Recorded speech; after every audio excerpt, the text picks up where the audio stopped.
Hi, I'm Darlene Carman, and welcome to the show. My guest decided to challenge her fears head on, rid herself of feeling powerless against the emotional scars of her youth. She wanted to change her life. She did so by distancing herself from people she felt were toxic, getting a college degree and a new career. 10 years later, she realized that all these outward changes did not change how she felt inside. In Tiffany Hawkins' book, Truth Shift, she shares the tools she developed that made the change from being a scared girl to one in charge of her life. Hey, thank you for being here today. Thank you for having me. I found your book to be very inspiring. You had to deal with all of these painful, raw emotions and tons of anxieties in order to change your life. And you were looking, your quest was to find more peace and truth. And in your book, you talk about the tools that you used that helped in this change. Where did these tools come from? Well, the tools exist. They exist for all of us. They exist for everyone. Our only challenge is to become aware of them and then, of course, to use them. And I know that that sounds kind of simplistic, but if you think about it, we actually do this already. We do this, what I call ego weaponry. So I'm talking about defensiveness, anger, all these fearful reactions that we do every time we get upset. And so these kinds of things we do naturally, except that they're weapons. They're not truthful.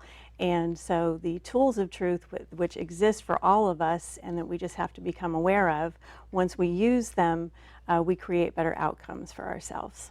Okay, so these tools came from just basic knowledge of maybe, you know, things that you've learned?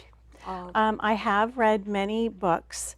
However, a lot of the books I read, they were just kind of like concepts that sound really nice, you know, like when Gandhi says, "Be the change that you want to see in the world." Oh, that's so lovely, but how do you actually make that part of your life? And I had done so many things to change my life. I wanted to have self-esteem that I didn't feel. I wanted to have confidence, and I had so much anxiety, especially, you know, changing careers and becoming a nurse. I mean, there's a lot of anxiety that comes with that. And I couldn't understand why I wasn't getting anywhere, why I wasn't feeling the way I wanted to feel, especially after so much that I had done to change my life. And I'm like, why is this not happening? And in fact, it was almost getting worse. Oh, that's hard to believe. It's like you're supposed to go the other way. So I started looking into it a little deeper and just really trying to be open. And I realized at some point, okay, I'm missing something. I've done everything I can think of. I've read every self-help book I could find, and I'm missing something. And I wanted to know, what am I missing? And I think I started asking the right questions finally. What am I missing? What is not right here? And then that's when I started feeling a little bit more intuitive, and then that's when the tools just kind of came. Came to you. They did. I think that's really exciting how that happened. Let's take a look at the toolbox. I think we have a toolbox here. I love that concept. Let's see what they are. So Truth Shift is a mnemonic, so it's extremely easy to follow, but it's very powerful and carries an awful lot of meaning.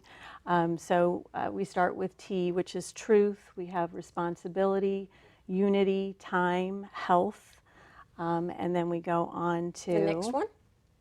Our next one.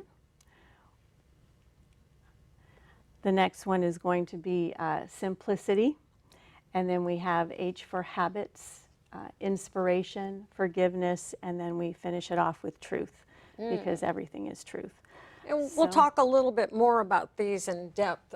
Some of them, I like some of them a lot. But so this is a monumental thing you did.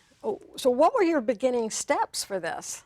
Well, when these tools kind of came to me and took shape in my mind exactly as I have it, Truth Shift, I started to test them. I started to test their validity. You know, as a nurse, we respect evidence-based practice. So I needed to have evidence, and I needed to know what was different about truth shift tools as opposed to what we do to protect ourselves, which is what I call the ego weaponry. That's how I refer to Ego weaponry. it. Yes. Okay. And so, you know, what makes it different? What makes it more effective? So I started to test them. One of the first things that I did was I used the tool of responsibility, and that's where I am responsible for what I create. I am responsible for the experiences that I have. And I create these experiences not just by what happens to me, which is how I always felt. I always felt very victimized by the world. But I began to really feel and realize that I have some responsibility here. How much, I wasn't sure, but I knew that I had a role. So I started to test it. And the first challenge I did is I would not allow myself to say or think anything negative about anyone for 24 hours. I just wouldn't allow it. It's just like that was part of the challenge.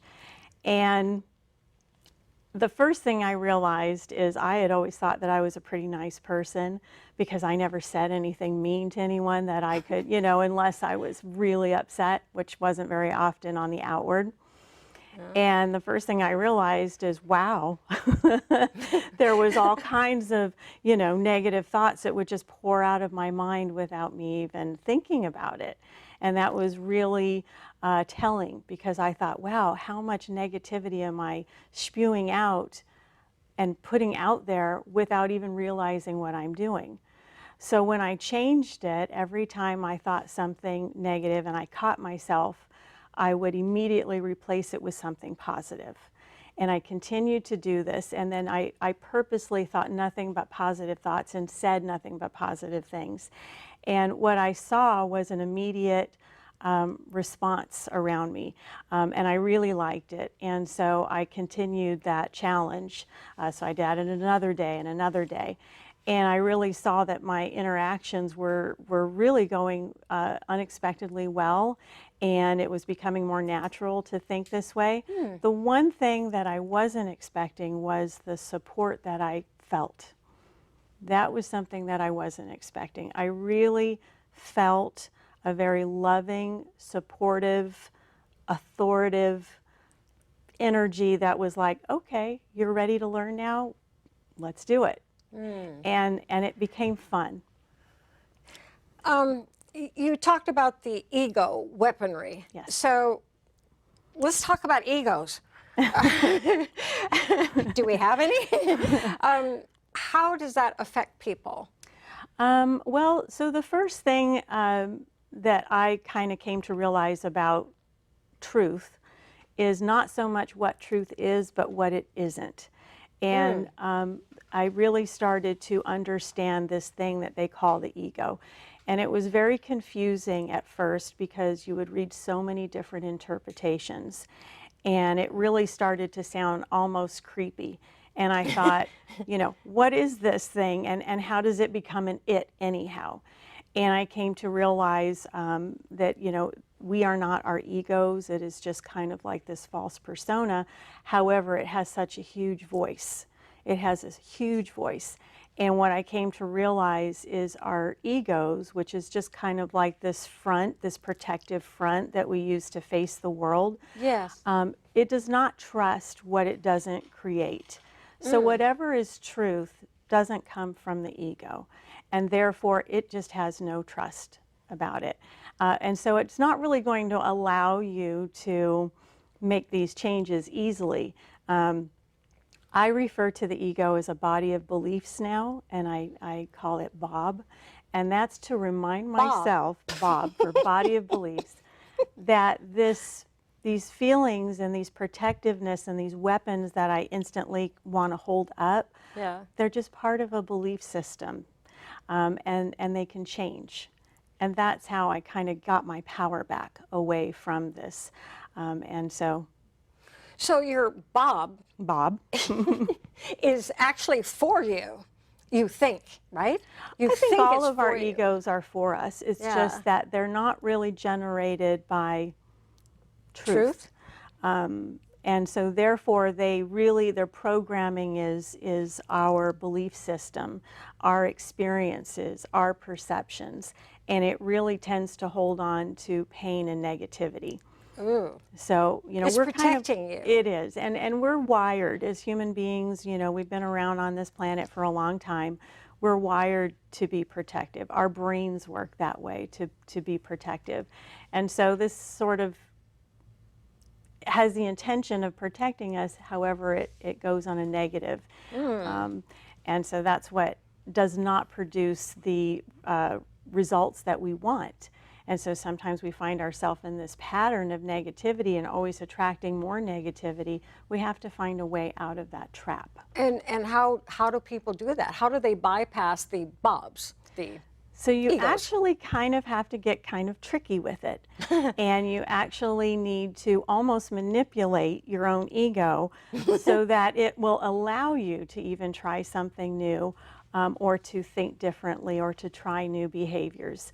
You can do this very easily, but you just kind of have to do it. And that's where the tools of truth actually help quite a bit, because there are certain tools that are very direct, and then there's some that help us so indirectly. So in other words, like for example, the tool of health and the tool of inspiration, they naturally work with you and your spirit. And so when that happens, you just instantly feel better, you feel lighter, you become more open, and therefore you become more intuitive, and you are able to kind of get information that you couldn't quite get before, simply by focusing on your health or focusing on something you love through inspiration, focusing on simplicity, little things like that. So that's kind of a way that you just automatically get yourself in a higher level, a little bit of a higher consciousness, and open up a little bit, and then things just kind of come and open to you as you need it, as it's meant for you. So am I hearing correctly that you want to use these tools all kind of at the same time, or as they're needed, where maybe your ego is protecting you in some way and you see somehow you could apply maybe a tool to make it work? There's no rules. There's no rules. There's absolutely no rules. The only rule is that you're being mindful. You are focusing your attention and your awareness on what is truth and what is not. So what happens is whenever we become upset or angry or hurt, it kind of triggers something from whatever past experiences we've had, and we've all had plenty of things like that. And so what happens is our instant reaction is usually ego-based, and we react really quickly, and we just have weapons that we use. Whereas when you are focusing on using your truth tools, you are, instead of reacting with your ego, you are responding with your spirit. You are calling on your spirit. So we're shifting from what isn't real to what really is, because we really are spiritual beings in a physical body. That is something that our logic will argue with us probably until the day we die. Yeah. But we are spiritual, we are connected, we are all united, we are all in this together, we are all working on the same plan, whatever that plan is, and we are helping each other in many different ways. But it's hard to see that when you're feeling victimized all the time. It's hard to see that when you have your weapons with you all the time. And so we need to find a way, like I said, out of this trap. And the amazing thing is, once you do really focus on being open to truth, whatever it is, you feel this support, and the acceleration that happens is amazing. So, you know, I went 10, 20, you know, so many years feeling the same way no matter what I did. And then within a very short period of time, I started to feel so much differently and so much better that it inspired me to want to share what I've learned. Wow. Yeah, I believe that you told me not long ago that your purpose of the book is you wanted to reach people that maybe wouldn't read Yes. self-help books. Is that true? Is that? It is. I'm trying to reach a wide audience because these tools are helpful for all of us. Yes. It doesn't really matter what we already believe or don't believe. All you have to do is sort of try it, and everyone will feel a different response based on what they need at that time. So I really didn't want to close off anyone who just would not be receptive. If they have particular religious beliefs that they are afraid my book would conflict with. Yeah. It doesn't. I'm not challenging, nor is truth challenging any belief you already have. I am not here to declare what is truth. I am a student of what is truth, just like everyone else. I just want to be open to it. I want better experiences. I want to feel joy and happiness. I want to enjoy my relationships. I don't want to destroy them. I want to live this life, and I want to do whatever it is that I was here to do. And I think we all want that. Yeah.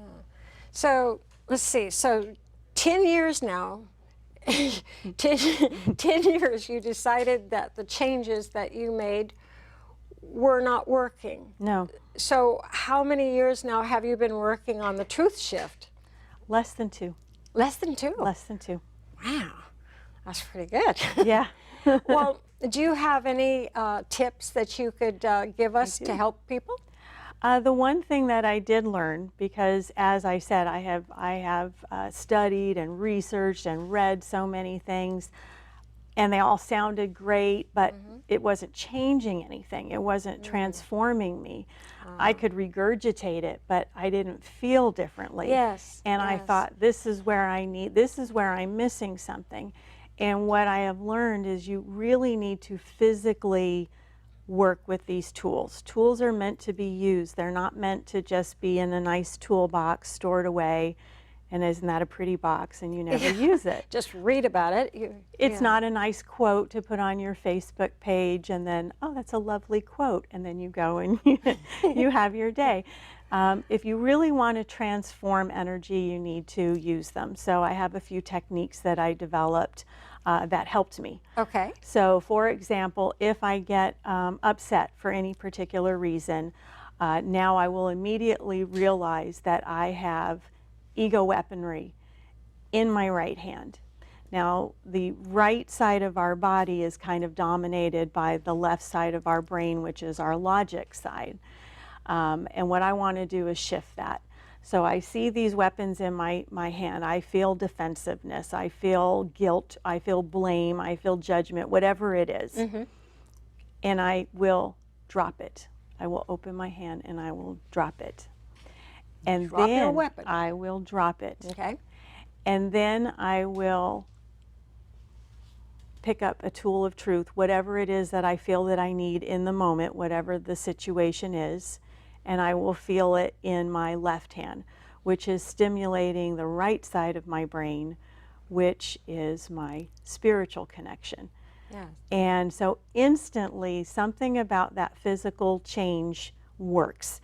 Now, Really? that sounds silly. It sounds simple.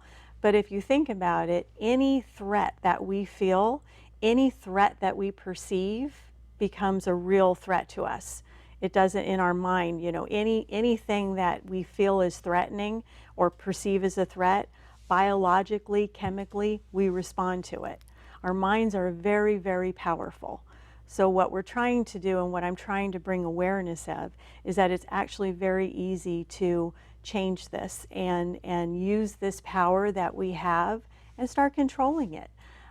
Maybe control isn't the right word. Maybe it's just awareness would be the right way to say. But either way, that's what I'm doing. I'm using the power that I already have. And again, whenever you're using the powers of truth, there's this feeling that you get that is so much different than the feeling you get when you're using your weaponry.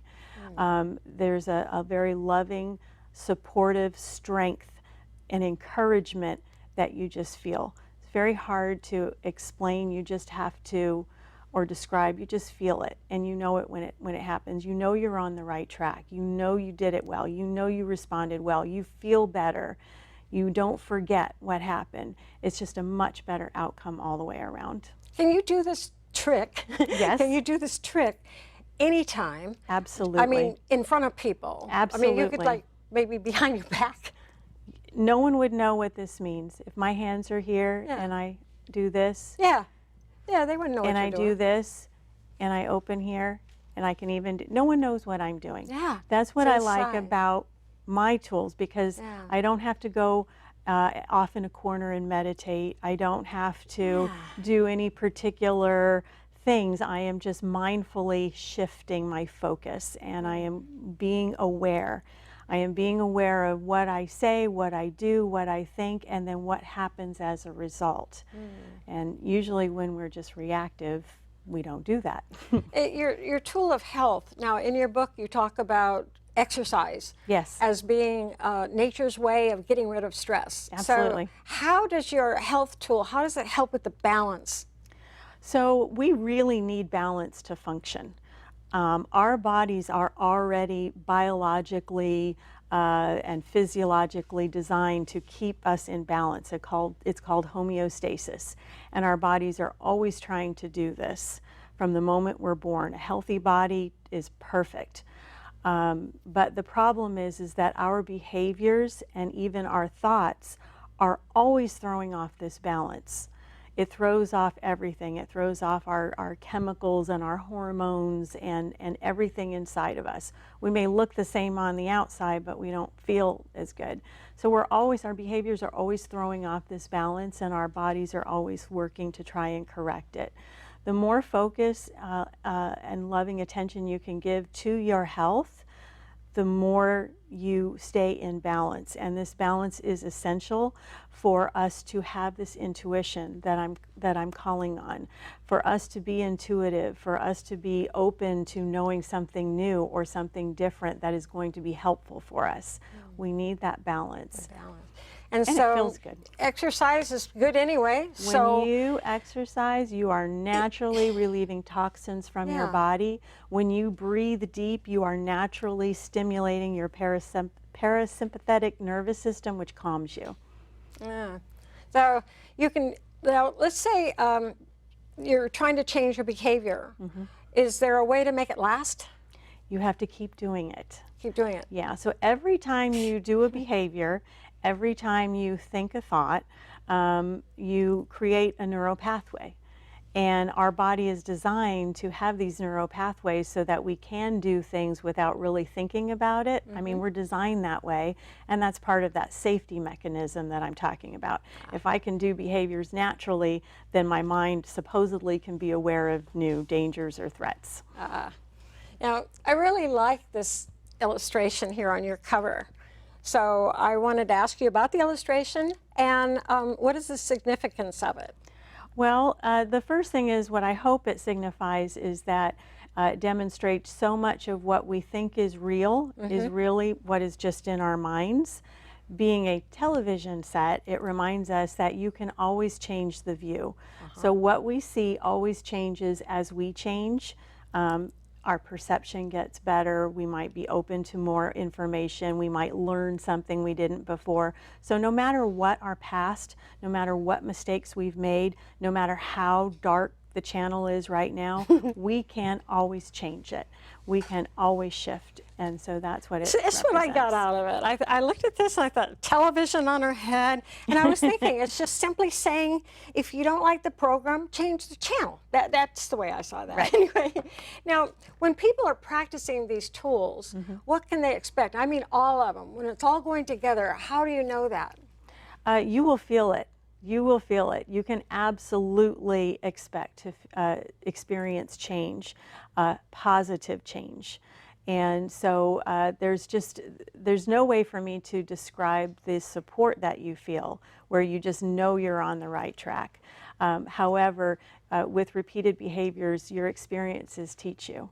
You just automatically know that you're doing better, and it feels so much better, and your relationships improve, everything improves, your work improves, everything improves. So looking at the tools, one that I particularly like is inspiration. I would say that was kind of like the ultimate. Is it kind of like the, you know, I mean, inspiration, that's like very spiritual to me. For me, they're equal, so They're I equal? wouldn't say that it's the ultimate one, but it's definitely important. In one way I think about it is that often we do not take the time to do the things that we love to do.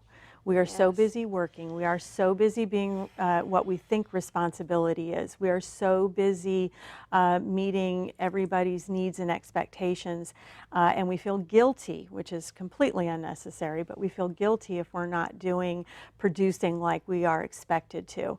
When we are doing something that we really love, that's part of our talent that we're meant to do, you definitely spiritually lift, and it's extremely important to do that. So it all works together. Well, it certainly has been working for you 2 years, and Less than 2 you years. feel so much better, and 1,000 times all that better. drama or whatever is gone.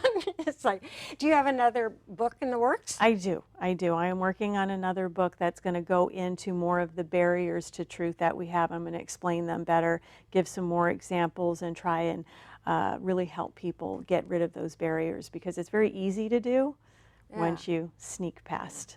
We're running out of time, but I wanted to know if there's anything else that you'd like people to know, because I don't even know if I covered my questions I had for you. I have so much to talk about. Is there any quick thing that you want to leave with people? They're worth it. They're worth it. People We are are all worth worth it. We are absolutely worth it. We are all in this together. We all have a purpose, and it really does not matter how you feel. You are worth it. Well, You will feel better. I agree with that. You know, there's so much, it's not a huge book, No? but it is mighty. And there's so much more I would like to, we didn't even cover very many of the Truth Shift tools. But anyway, I want to thank you so much for being here. Thank you for having me. I want to tell people out there that if you're not happy with the way things are going, if you're not happy with yourself, that you can do something about it. You can have the courage to take one little step and change something. And then one thing leads to another. And that's the way it goes. So may truth and peace be with you. And thanks for watching the show. Watch again. Would you mind to sign my book for me? Absolutely.